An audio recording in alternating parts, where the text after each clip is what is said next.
పవన్ కళ్యాణ్ గారి ఐడియాలజీ, నా ఐడియాలజీ ఒకటే. అందరూ పవన్ కళ్యాణ్‌తో ఉండాలనుకుంటారు. నేను ఆయన ఐడియాలజీతో ఉండాలనుకుంటాను. ఓకే. పవన్ కళ్యాణ్‌తో ఉండేవారు టెంపరరీ.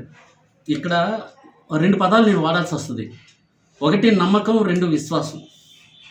పవన్ కళ్యాణ్ గారితో కలిసి మాట్లాడాలి, కలిసి ఉండాలి, కలిసి తిరగాలి, వెనకాతలుంటేనే నాయకుడిని అవుతాడు అనుకున్నది నమ్మకం.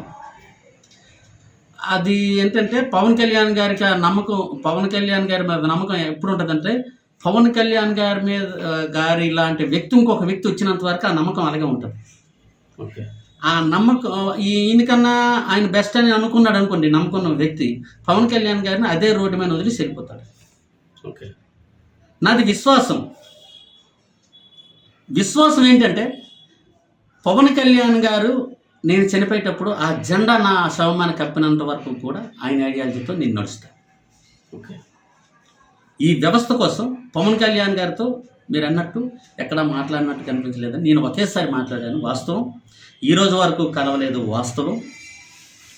కానీ నా ప్రతి అడుగు, ప్రతి పోరాటం కళ్యాణ్ గారికి తెలుస్తుంది, ఆయన చూస్తారు. కాబట్టే 2024లో నా పేరు ప్రపోజ్ చేశారు కాబట్టే పార్తపురం పీఓసీగా వెళ్ళాను. ఆయనకు తెలియకుండా జరగలేదు కదా. ఓకే. మా ఐడియాలజీతో వెళ్తున్నాను. ఆయన ఐడియాలజీ ప్రకారంగా ఎప్పుడు అవసరం అనుకుంటే ఆయన అప్పుడు పిలుస్తారు, మాట్లాడతారు. అప్పటి వరకు నాతో పని లేదు, నన్ను పిలలేదు. నాకు ఆయనతో పని లేదు, నేను వెళ్ళలేదు.